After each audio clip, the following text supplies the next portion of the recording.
Hey everybody, Steven here, and for today's video, I'm going to show you a structured way that you can get down to the ground safely.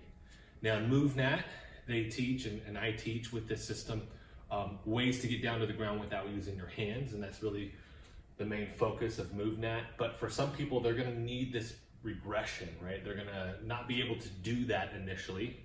And for some people, it just might not be something that they'll be able to do because of some type of limitation. Back injury, knee injury. We always want to try to progress people forward, but sometimes it's just there's a limitation and they're going to have a structured way to do that. So this, you don't really need any equipment or anything like that. A soft surface might be a little bit better when you're initially trying this versus a hard surface. It's going to feel a little bit better on the knees. But for this, I'm standing nice and tall. The first thing that I'm going to initiate is a hip hinge. So keeping my chest up, so I don't want to have a rounded back, which is called kyphosis. I don't want to have a rounded back with this. I want my chest to stay up. I'm essentially going to keep this up and I'm going to bow forward. So I'm pushing my hips back. For some people, and I don't want a very close stance, for some people it might be easier to be a little bit wider. That's fine. I don't want to be way too wide, right? About shoulder width, maybe a little bit wider than that. But from this position, pushing my butt back, breathing into the belly, I'm going to come into a high hinge. From here, I can't reach the ground just yet, but essentially we're deadlifting our body into a hand-foot crawl position.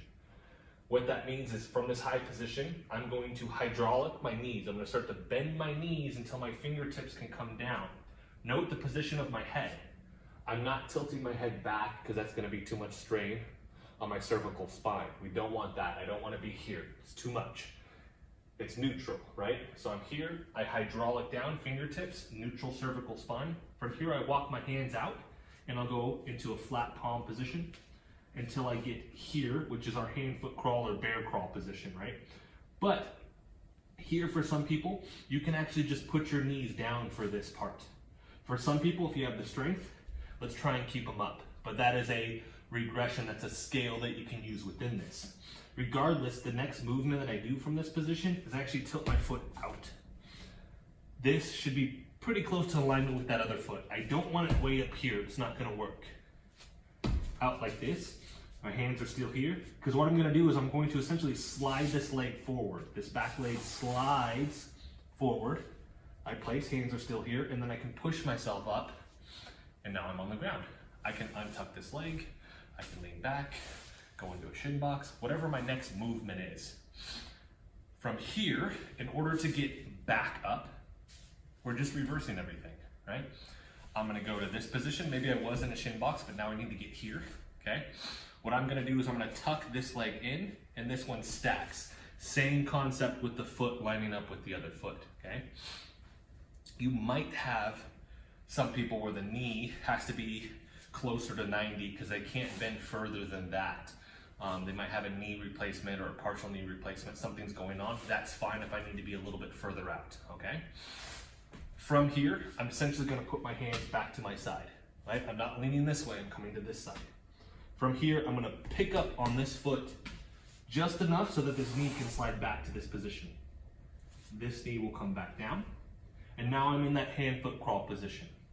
I'm going to load up on my feet. So they were unloaded, I'm gonna load up on them, so that I can pick my body up a little bit, and then as I do that, I'm walking my hips back, okay?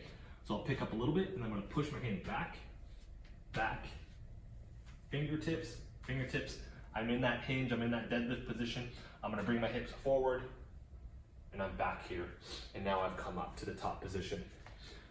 Now with that, the wider stance, like I said, shoulder width maybe a little bit wider than that. I don't want to go excessively wide, but that is very, very important because for most people, they don't have enough ankle mobility and knee mobility or maybe even hip mobility to get into necessarily like a deep flat-footed squat like this.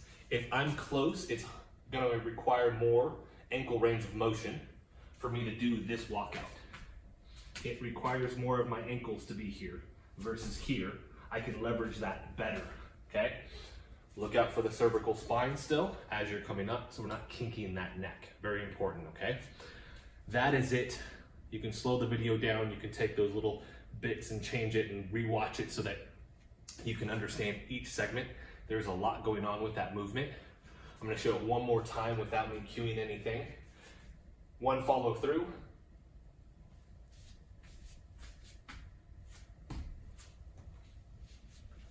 Down to the ground.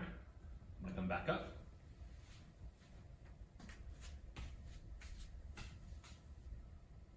Just like that. So that is a safe way that you can use your hands with structure to get down to the ground. I hope that helps everybody. I'm gonna pump out more of these MovNat videos here soon. Now they got the space up and running, hopefully some workouts as well for you guys. Those seem to be a little bit more popular, but I haven't done as many as I should have. So that is my next big goal, is to kind of start creating more of those. So check back soon for those. If you like the video, hit the like button for me. If you want to continue to follow along with all of my content, hit the subscribe button for me. Thanks so much for watching.